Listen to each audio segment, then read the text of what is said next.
Obrigada, Marco. Boa noite a todos. É um enorme prazer estar aqui nesse 20º Congresso Internacional de Engenharia Mecânica e Industrial. Eu agradeço essa oportunidade para falar de um assunto que eu gosto muito e que é a minha vida há mais de 30 anos. Eu sou engenheira mecânica, tenho mestrado e doutorado na área de engenharia de materiais, metalúrgica e de materiais. Sou diretora técnica da empresa Tecmetal, que é uma empresa de consultoria na área de engenharia de materiais e que tem laboratórios próprios. E tenho também uma paixão aí pelos materiais e eu procuro mostrar isso nesse Materials Life, que é uma empresa que eu criei em 2016 para disseminar informações na área de engenharia de materiais.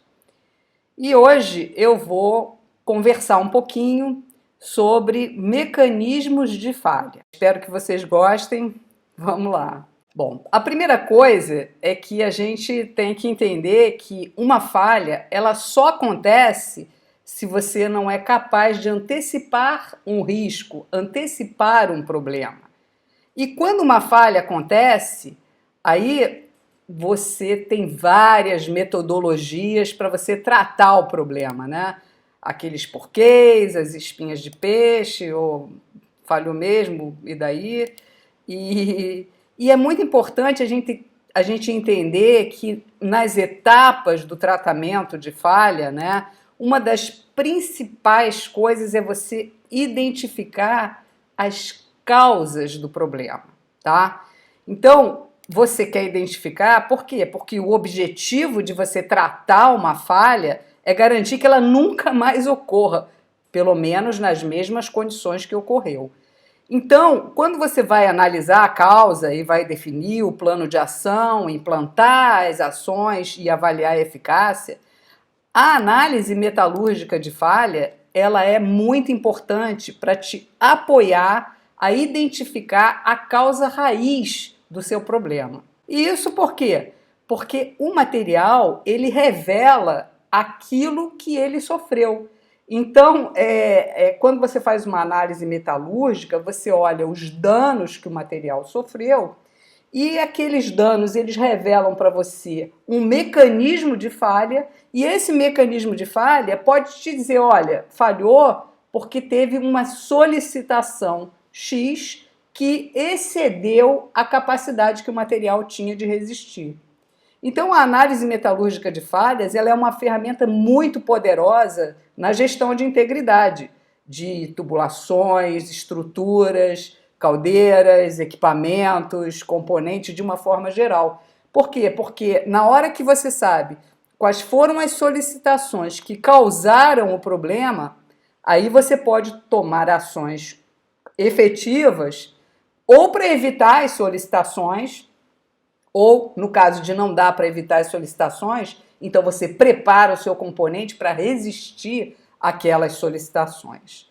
Então, eu trouxe aqui um exemplo com várias falhas de fixadores, parafusos. E aí a gente pode ver que a gente tem falhas que têm características diferentes. Então eu vejo falhas de fixadores onde aqui o parafuso ele rompeu aqui na rosca, eu vejo outros parafusos que romperam na rosca, mas eu vejo aqui um fixador que rompeu num lugar onde nem tinha rosca nem nada, eu vejo esse aqui rompeu perto da cabeça, eu vejo aqui que esses dois aqui de baixo, eles falharam na hora do aperto do parafuso. Então é importante entender assim, parafusos são componentes que sempre trabalham sob tensão trativa. Então eles sempre têm aquele esforço. Agora, quando você tem uma falha, quando você olha a morfologia das fraturas, aí a gente vê uma fratura toda rugosa, essa aqui já é uma fratura plana, essa também. Então você começa a ver assim, existem características diferentes que com certeza foram causadas por diferentes tipos de solicitações e com diferentes causas de problemas. Então eu vou colocar aqui para vocês verem quais foram os mecanismos que a análise metalúrgica mostrou para essas falhas que parecem tão similares. Esse parafuso aqui, ele rompeu por corrosão sob tensão, é um parafuso de aço inox e ele rompeu por um processo de corrosão sob tensão. Esses outros aqui falharam por uma sobrecarga em cisalhamento, né? Então você teve um tipo de esforço do parafuso que não era atrativo. Então você vê que ele sofreu uma sobrecarga em cisalhamento, enquanto que esse outro aqui sofreu, a gente vê aqui fora, vários pits, e ele sofreu um processo de corrosão microbiológica que levou a uma falha frágil desse material com uma fratura totalmente plana. Esse outro aqui ele rompeu a partir de um concentrador, que é a cabeça ali, por um processo de fadiga. E esses outros dois aqui, que foram parafusos que sofreram falha no aperto, esse aqui sofreu com uma sobrecarga em tração. Isso até a gente pode ver, né? Ele, na verdade, ele não rompeu, ele mudou o dimensional dele, e essa mudança dimensional é um dano. E a gente vê que esse outro aqui já não sofreu nenhuma mudança dimensional, mas sofreu um processo de fragilização pelo hidrogênio, que é um mecanismo de trincamento assistido pelo ambiente. Então você vê, apenas fazendo uma análise metalúrgica, a gente consegue saber exatamente qual foi o tipo de mecanismo que levou aquele componente à falha. De que forma a gente vê isso? Como que uma análise metalúrgica mostra isso? Então eu trouxe para vocês verem aqui que a gente faz, na verdade, é analisar os danos. Então, essa aqui é uma fractografia por microscopia eletrônica de varredura, onde a gente observa a superfície que falhou. Nesse caso, a superfície de fratura. E a gente observa aqui, são 2.000 vezes de ampliação, como a gente pode ver aqui, são 10 microns aqui de comprimento. A gente vê aqui várias estrias aqui. Essas estrias são estrias de fadiga de um componente que estava sofrendo um carregamento cíclico com períodos trativos. E a cada ciclo de tração, o material ele foi propagando uma trinca. E aí você vê assim, cada uma dessas estrias significa um ciclo de carregamento. E você vê que aqui em 10 microns você tem muitas estrias. Então você vê que a cada ciclo aquela trinca andava menos do que meio micron a cada ciclo. Mas se você tiver, por exemplo, uma vibração no seu sistema, você vai ver que você vai ter muitos ciclos num período pequeno. Então é muito importante a gente olhar essa fratura e entender o que significa aquele aspecto da fratura. E isso a análise metalúrgica permite. Assim como eu observo uma fratura desse tipo, isso aqui é um micromecanismo de fratura por clivagem. Clivagem é quando o material metálico separa os planos. Ele simplesmente separa os planos sem nenhuma deformação plástica. Então você acaba vendo esse tipo de fratura, uma fratura frágil, sem deformação nenhuma. Quando você tem, por exemplo, uma fratura intergranular, essa aqui, na verdade, é um processo de corrosão sob tensão intergranular, e isso aqui que a gente está vendo aqui são os grãos do material. Então você vê a morfologia te permite identificar qual é o mecanismo de falha. Obviamente você não vai fazer uma simples análise em microscopia. Você precisa também ter todos os dados de operação.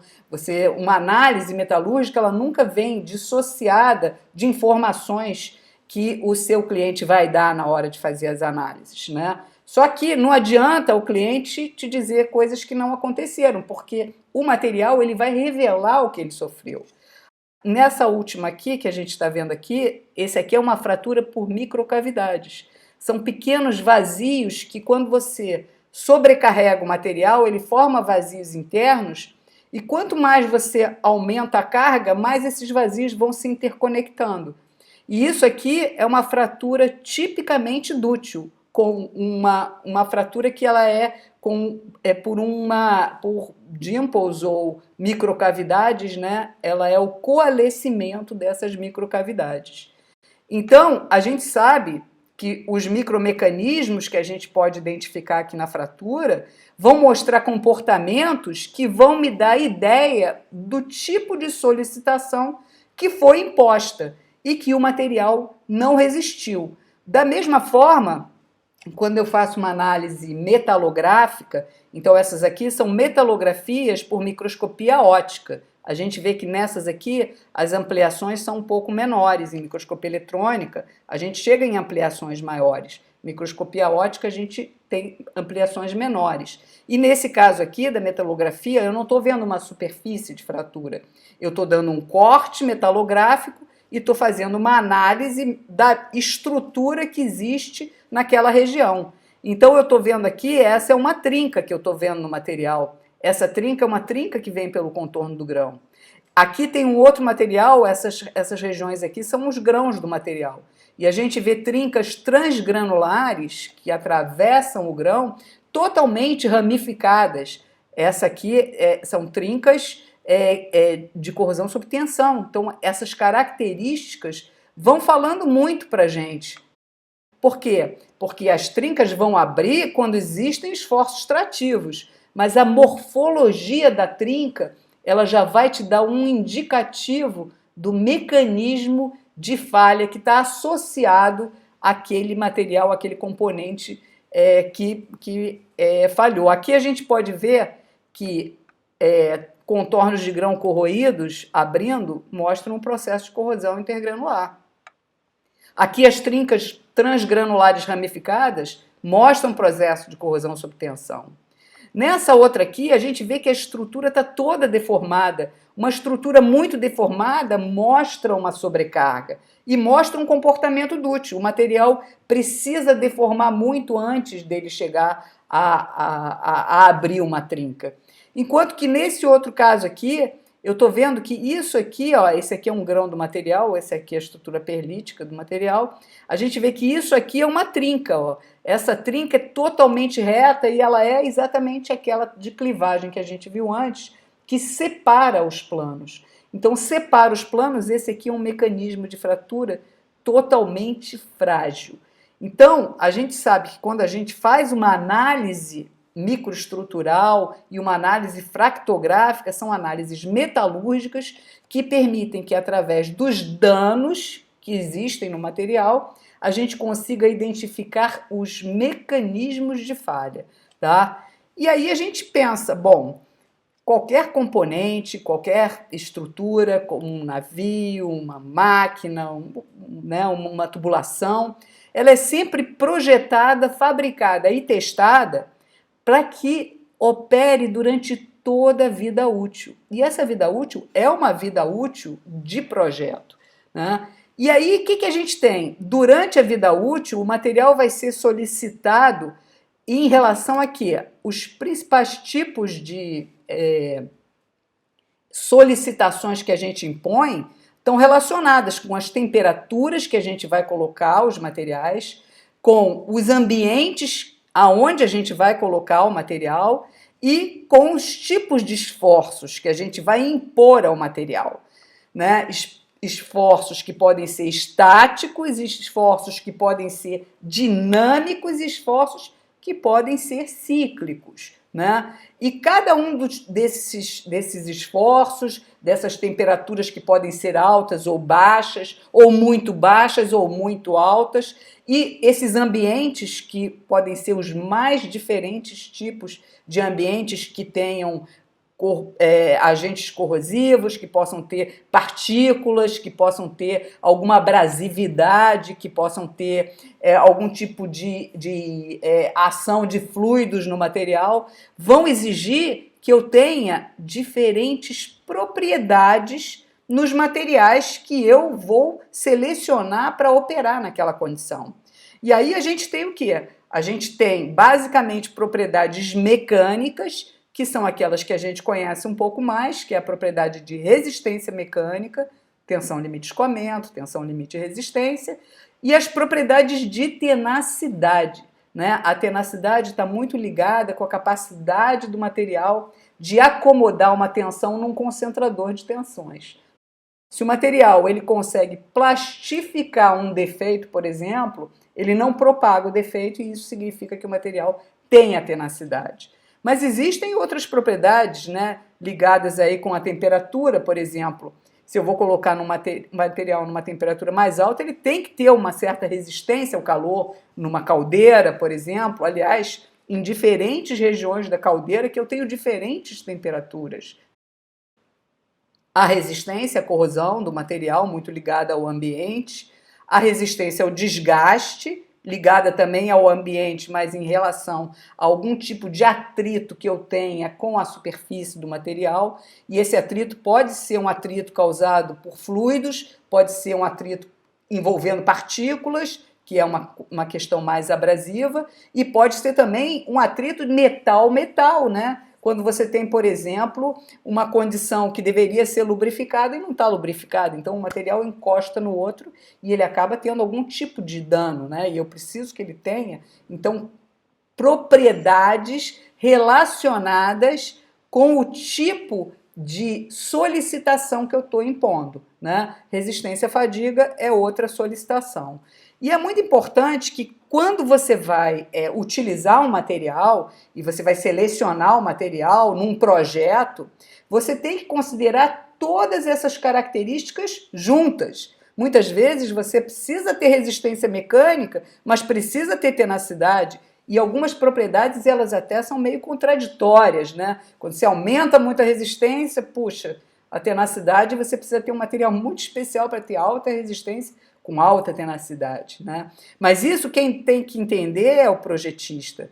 O projetista, ele vai criar configurações, que são desenhos, geometrias, que junto com os materiais a gente vai conseguir garantir que o material vá ter essa resistência a todas as solicitações impostas. Sem ainda esquecer que eu também tenho a questão da integridade, né? Por quê?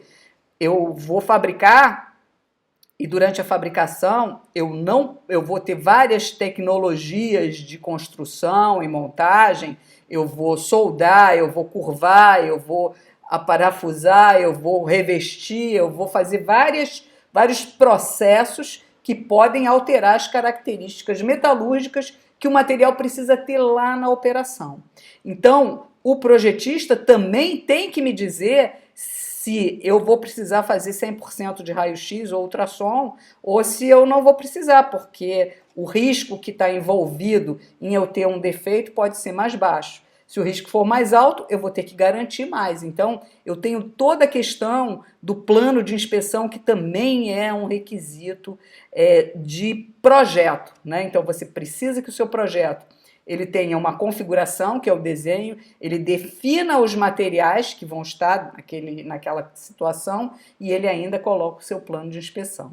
Então, a gente tem que entender que quando você vai selecionar um material, ele precisa ter todas essas características associadas às solicitações. E quando existe uma falha, a falha necessariamente envolve que alguma coisa não tenha sido atendida, tá? E aí o que você faz? Você caracteriza os danos metalurgicamente, você faz uma boa análise dos dados de entrada, que são todas as informações de operação, de projeto, de fabricação, porque muitas vezes a própria fabricação pode impor algumas condições que o projetista não estava pensando muito bem.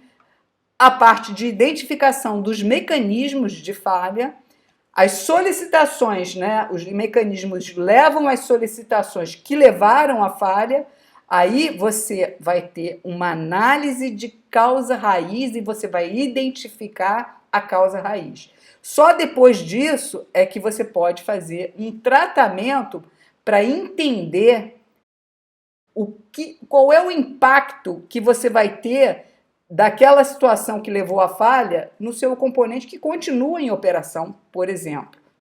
Um tubo de uma caldeira que abre, será que todos os outros tubos podem não abrir no momento seguinte, né? Será que você pode deixar todo mundo lá? Foi um evento, uma coisa eventual que aconteceu naquele tubo só? Ou não? Já é um processo de acúmulo de danos que já está acumulando danos em todos os outros que estão em condição similar. Você só pode fazer esse tratamento quando você sabe exatamente o que causou aquele problema. Então tá lá, existem 6 mecanismos básicos de falha, tá? Que são 2 mecanismos que causam falha instantânea, que são os mecanismos de fragilização e sobrecarga. Quando você sobrecarrega um material porque teve um acidente ou porque você não percebeu que você estava dando uma carga, uma pressão exagerada, um carregamento mais alto do que deveria, que excede a capacidade, naquela hora mesmo o material falha, né?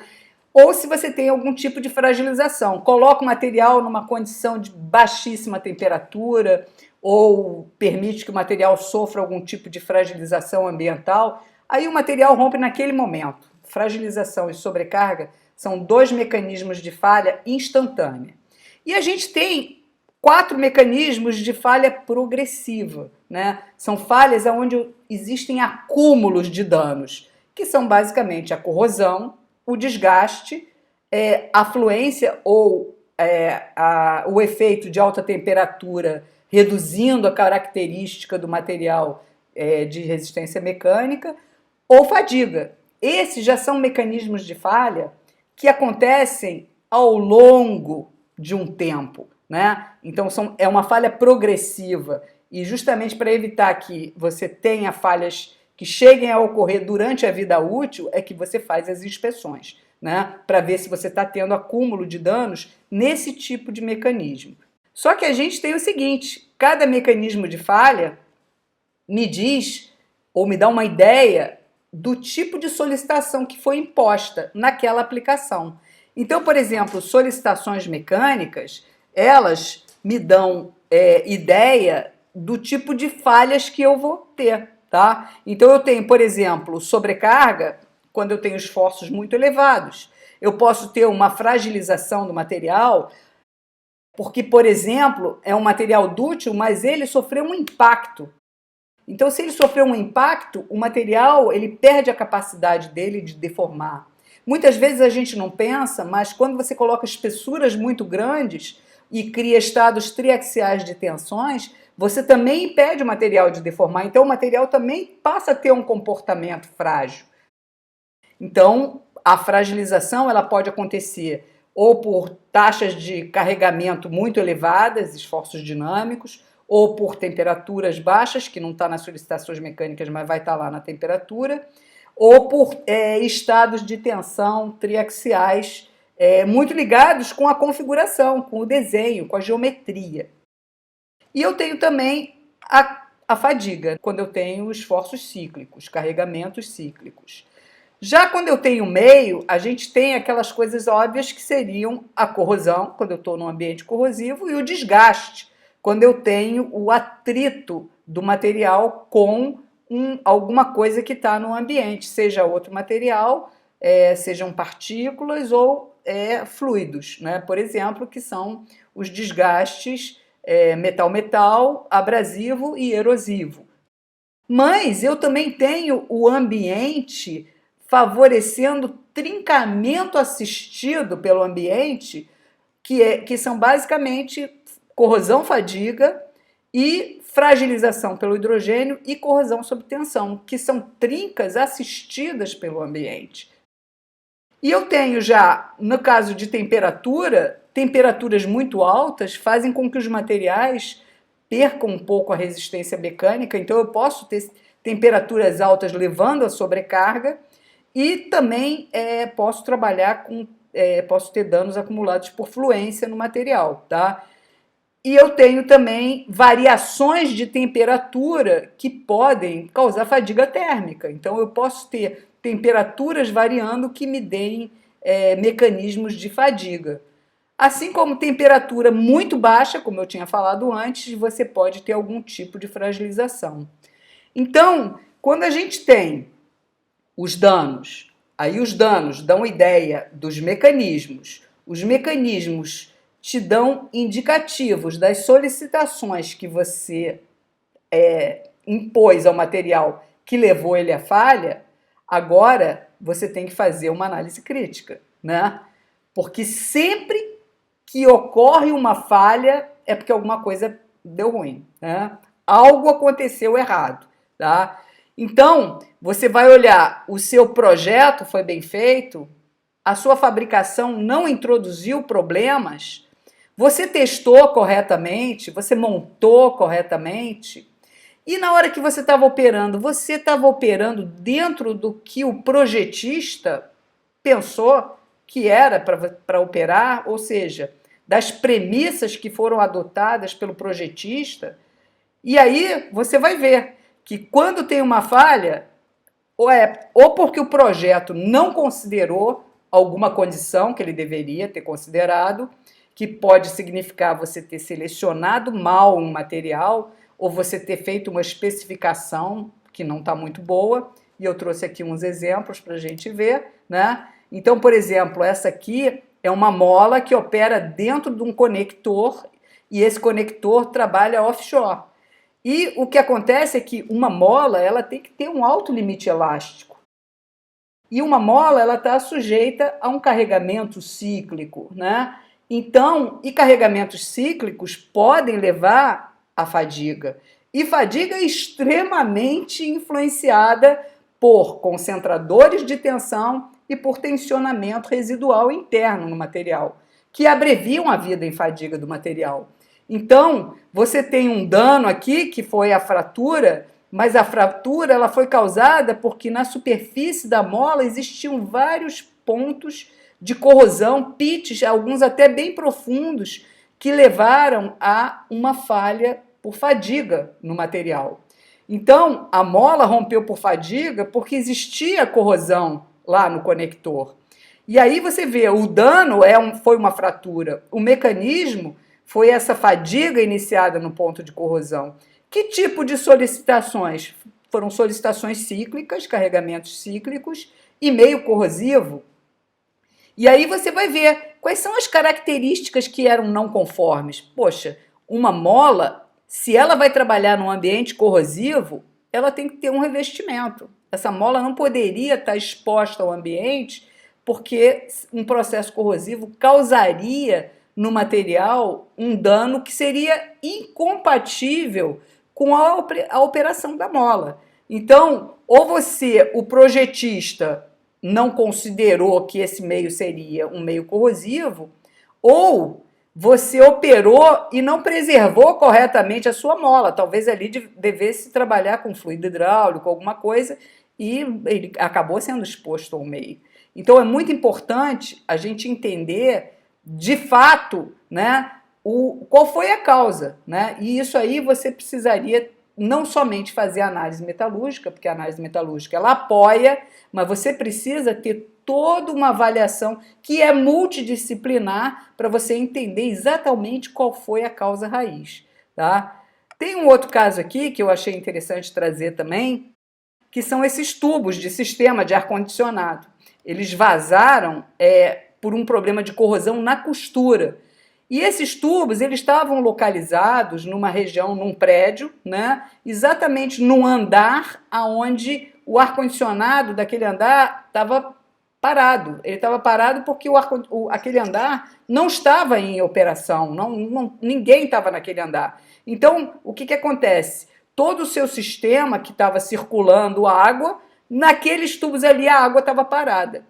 Mas a água parada ali, a gente sabe que a água parada vai te dar problema de proliferação biológica. E o que acontece? Tubos com costura, na costura, então a gente vê aqui é uma seção transversal do tubo, aqui você vê que ele desenvolveu uma proliferação biológica, e aí a gente vê o quê? A gente vê que aqui é a região da costura que está ampliada aqui. E aí você vê que essa costura é uma região de solda, e essa região de solda ela tem uma estrutura diferente. E essa estrutura diferente cria uma pilha. E essa pilha acaba gerando um processo anódico exatamente na solda, e você acaba tendo uma dissolução localizada na região da solda. Então, o que você tem? O seu dano foi essa corrosão localizada. E essa corrosão localizada, ela existiu por quê? Porque o seu meio estava estagnado e você considerou essa estagnação, então a causa raiz pode ter sido tanto uma especificação errada, por quê? Porque normalmente esses tubos já devem ser tubos sem costura, tá?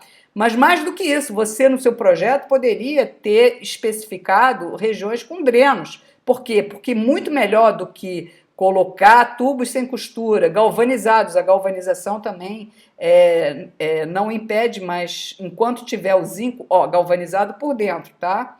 Então o zinco tem que estar por dentro, não adianta estar galvanizado por fora, porque senão não protege por dentro.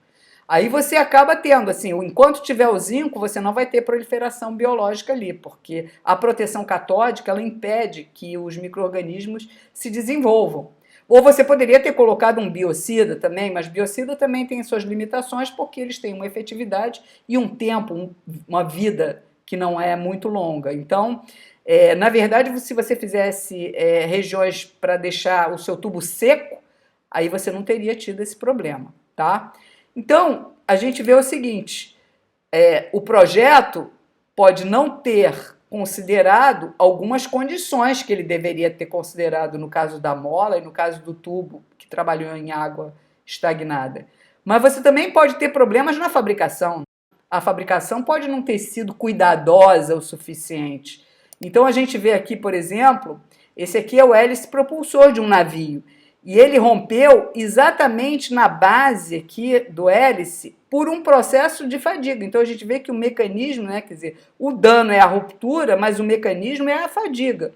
E a fadiga, então a gente observa que esse lado aqui do hélice, o hélice ele é fundido.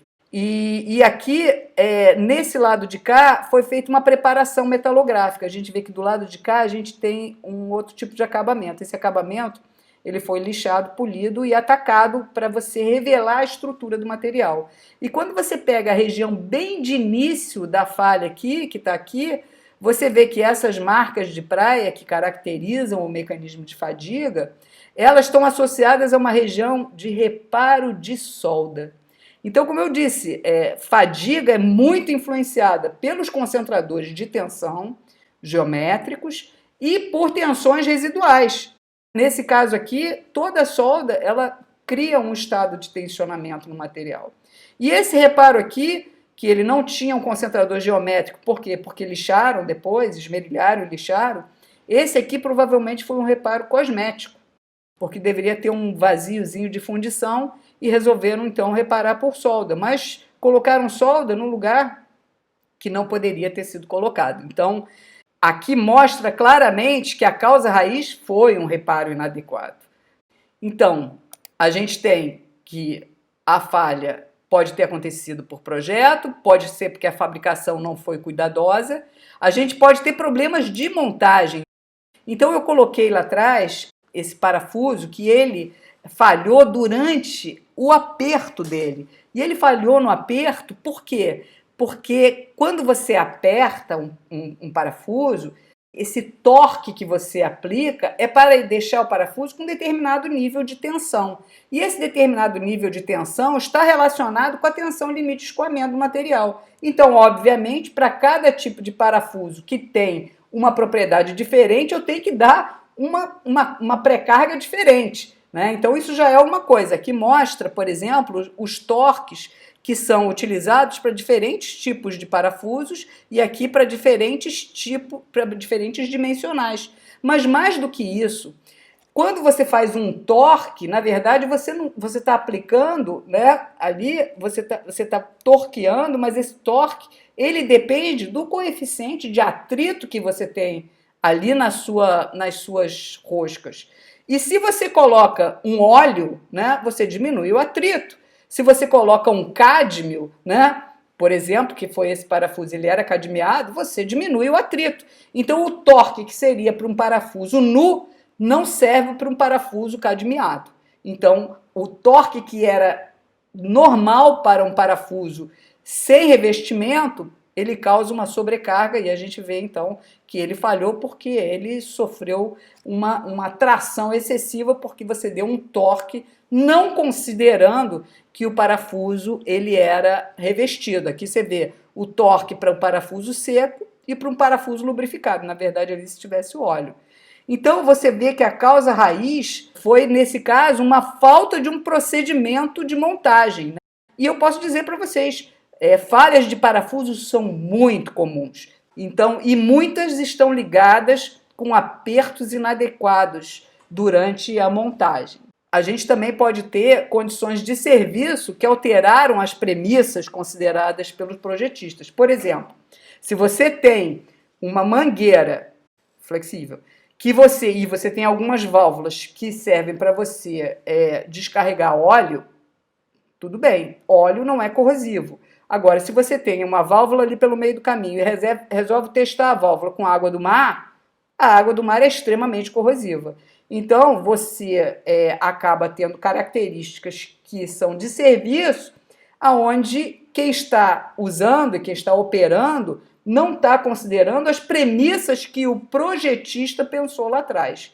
Então, é muito importante que quem está operando saiba exatamente quais são as premissas adotadas para, por exemplo, proteger contra a corrosão. Se você está pensando que você vai ter uma linha que passa óleo, o óleo não é corrosivo, muito pelo contrário, ele é até protetor, e você não pode, então, pegar e testar o material com água do mar, por exemplo, tá?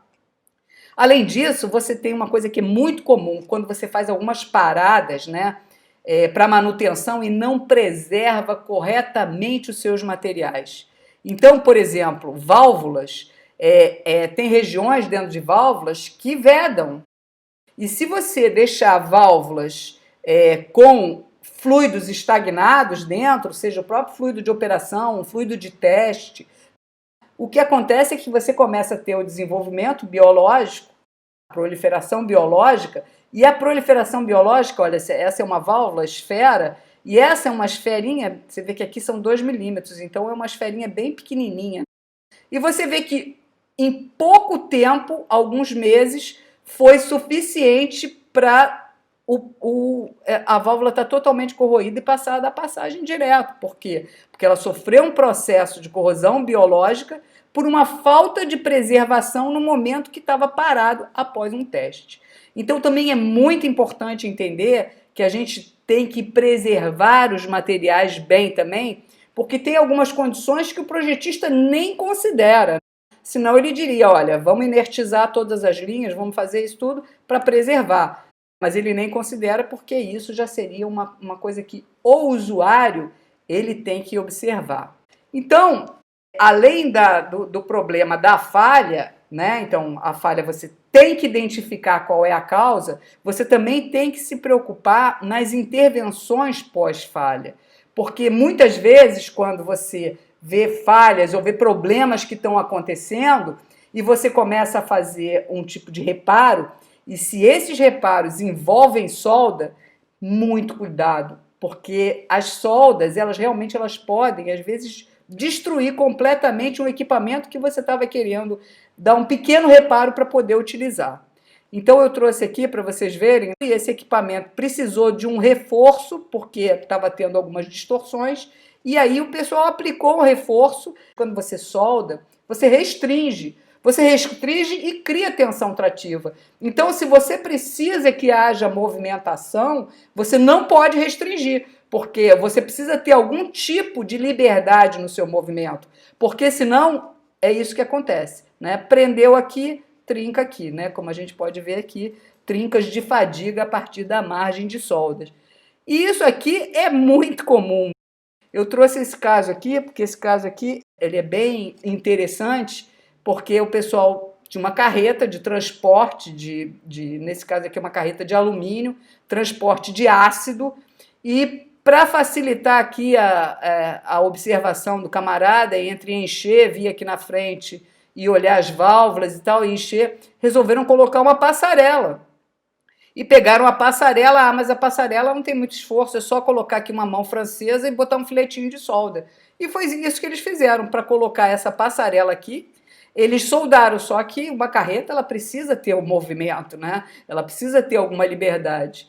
Algum tempo depois, bem pouco, por sinal, o que acontece? Todas as regiões de mão francesa, que eles fizeram um pequeno filete de solda mínimo, aí você vê que começam a ter trincas de fadiga. Só que as trincas de fadiga, elas não acontecem na soldinha que ele colocou, não, né? Aqui é o próprio costado da carreta, é o próprio costado do vaso que leva e transporta o ácido. Não preciso dizer o que aconteceu, né? O ácido começou a vazar em plena rodovia. Então a gente tem que tomar muito cuidado também com essas intervenções que a gente faz pós-falha. Então, assim, eu preciso dizer para vocês o seguinte: uma falha que não foi evitada, ela precisa, no mínimo, ser analisada. Por quê? Porque você precisa saber qual foi o mecanismo que levou à falha. E você precisa também identificar qual é a causa raiz. Somente depois de identificar a causa raiz é que você vai saber quais os fatores contribuíram para que a falha acontecesse, você vai saber qual é a abrangência, ou seja, em que condições similares as falhas ainda podem acontecer nos seus sistemas, nos seus componentes, nas suas tubulações, nas suas estruturas, né? E de que forma os efeitos podem ser eliminados ou minimizados. É aquela coisa, na hora que você sabe qual foi a solicitação imposta que causou a falha, ou você evita a solicitação ou você prepara o seu material para resistir àquela solicitação. E essa é a única forma de você evitar que falhas similares aconteçam de novo. Tá? E é nesse sentido que as análises metalúrgicas elas apoiam muito. Bom, eu estou chegando aqui ao fim e eu não queria deixar de mencionar esse problema, que é um problema que eu não tenho conhecimento de ter acontecido nada similar no Brasil. Mas é um problema que já aconteceu em outros países, principalmente na Europa, em mais de um país, mas são países que têm um clima frio, em ambientes de piscinas. Então já aconteceram várias falhas quando o pessoal coloca fixadores, parafusos, porcas, estojos em teto de piscinas que têm um condicionamento ambiental, então elas estão aquecidas. Por quê? Porque nas piscinas a gente tem essa forte evaporação do cloro, né? E as condensações. E o que acontece é que quando se colocam parafusos de aço inoxidável, os parafusos sofrem corrosão sob tensão, que é um trincamento assistido pelo ambiente, e já aconteceram falhas com acidentes fatais. Não precisa dizer quem está embaixo ali, né? Muitas crianças, então a gente tem que realmente prestar muita atenção nisso. Eu até tinha pedido ao Marco já para falar sobre isso, porque em outros países, inclusive, existem leis que impedem que se utilizem fixadores, parafusos de aço inoxidável em estruturas, em ambientes com piscinas. Tá? Não sei de nenhum caso aqui no Brasil, mas eu precisava alertar vocês de que isso é extremamente perigoso. Cheguei ao fim, né? Não sei se a gente vai ter muito tempo aí para perguntas, né? Mas aí eu já me coloco à disposição. Eu estou no LinkedIn como Annelise Ziman e o Materials Life ele tem esse site que é o www.materials.life, que é um site que tem vários cases de falhas. É um site gratuito, qualquer pessoa pode entrar lá, tem que fazer um cadastro, mas é só ter um e-mail para fazer esse cadastro e as pessoas podem consultar. Professores podem utilizar todas as fotos que tem lá para dar aula, para botar em alguma publicação, se quiserem. A gente não tem copyright, não tem nada. Todo mundo que doa as imagens para o site, as pessoas já sabem que está aberto para toda a comunidade. Inclusive o site está em inglês, e então é uma comunidade até global. E a gente fica bem feliz se vocês consultarem e se vocês tiverem esse interesse. A gente também tem o Materials Life, ele tem um canal no YouTube, onde a gente coloca vários vídeos que tratam de engenharia de materiais de uma forma geral. E a gente tem também o nosso Instagram, onde a gente coloca umas imagens que a gente não pode dizer que são bonitas, porque em geral são de falha, né? Mas a gente gosta muito, né? São, né, microestruturas, trincas e fraturas, e a gente também coloca lá no canal do YouTube. E, bom, muito obrigada aí pela atenção e estou aqui disponível se alguém quiser fazer alguma pergunta, eu vou ficar muito satisfeita de poder responder.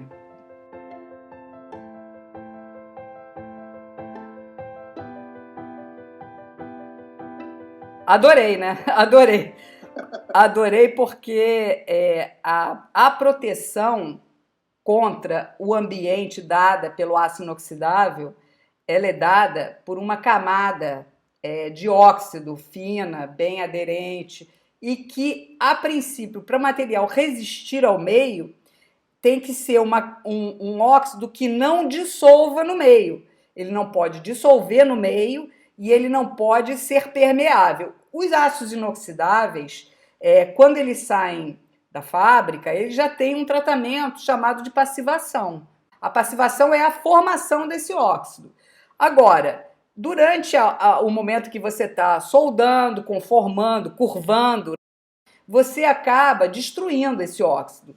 E se você quer operar com esse material num ambiente que ele é um ambiente que não forma naturalmente esse óxido, porque os ambientes que formam o óxido são os ambientes oxidantes. Mas se você vai trabalhar num meio redutor, por exemplo, o seu óxido tem que estar perfeito antes de entrar em operação.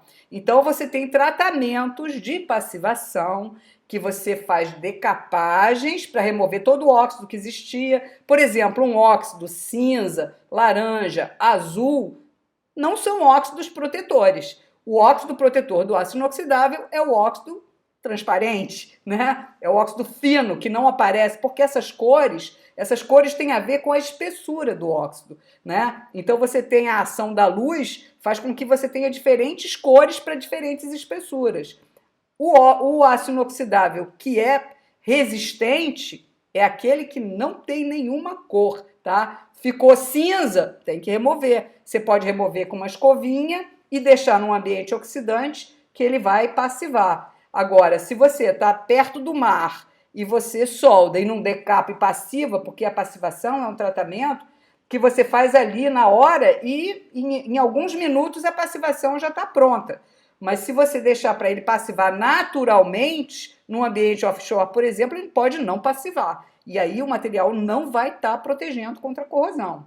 E, além disso, você tem todas essas espécies que são os cloretos. Os cloretos, eles degradam essa camada passiva, tá? Tanto que você tem diversos tipos de aço inoxidável. E você tem uma propriedade associada à resistência à corrosão, que é a resistência à corrosão por pitches, e tem um índice que se chama PRE, que é o Pitching Resistant Equivalent Number, né, PREN, que te diz que teores de cromo, teores de molibdênio, teores de nitrogênio, teores de tungstênio, na sua composição química, aumentam essa sua resistência a formar um pitch.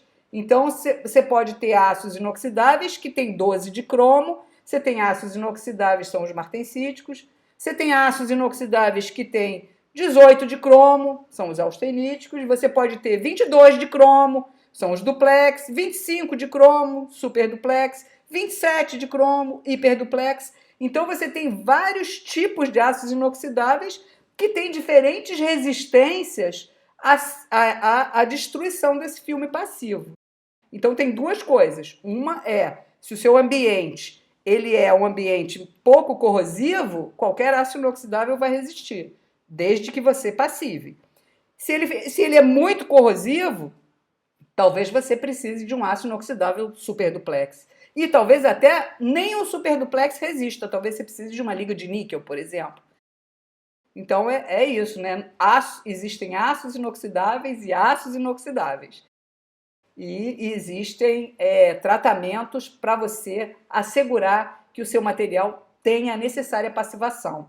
E quando você encontra no seu equipamento várias manchas, aplica o seu decapante passivante, que é um gel, né, ou pode ser um líquido, né? Cuidado, usa luva, óculos, por favor, proteção, né? Mas quando você tiver uma mancha, já sabe, olha, a mancha significa que o óxido não é protetor.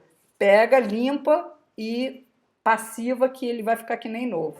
Comprei uma moto americana, ficou um ano no Rio de Janeiro.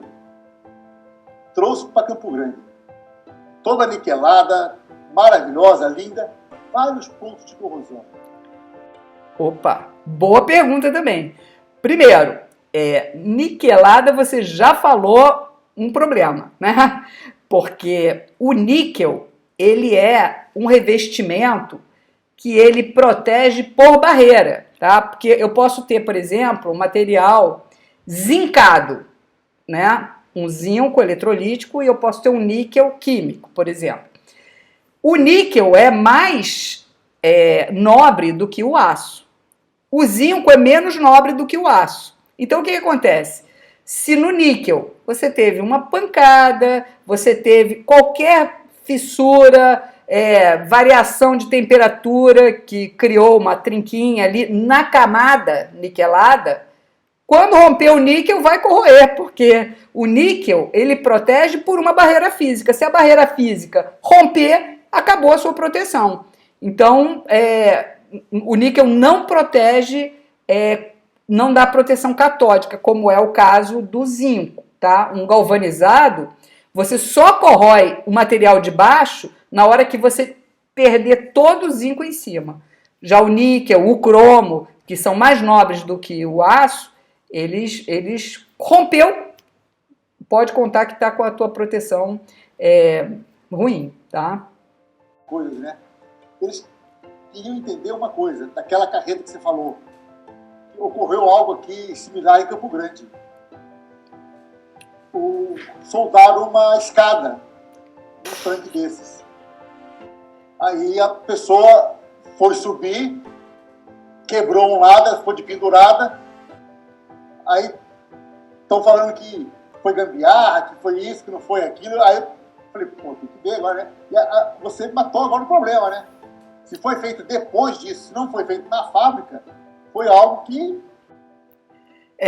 Normalmente, se você vai soldar alguma coisa que precisa ter um movimento, você normalmente coloca um pad e você deixa algum grau de liberdade.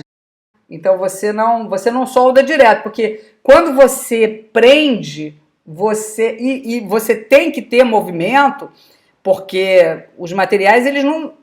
a tensão fica altíssima no lugar onde você prendeu, né? E aí, normal, né? Tensão alta tem trinca, né? Então, e se você tem um carregamento cíclico, aquela trinca vai abrir por um processo de fadiga. Então, você tem todas as técnicas e você tem os projetos para você realmente colocar apêndices, colocar quebra-ondas, escadas. Não é tão elementar, né? Às vezes o pessoal pensa exatamente isso. Olha, é só uma escadinha, vou botar só um filetinho de solda, o peso é leve, nem preciso me preocupar. Mas você precisa se preocupar sim. Senão você destrói todo um equipamento fazendo uma soldinha pequena. Tchau, pessoal. Obrigada. Obrigada.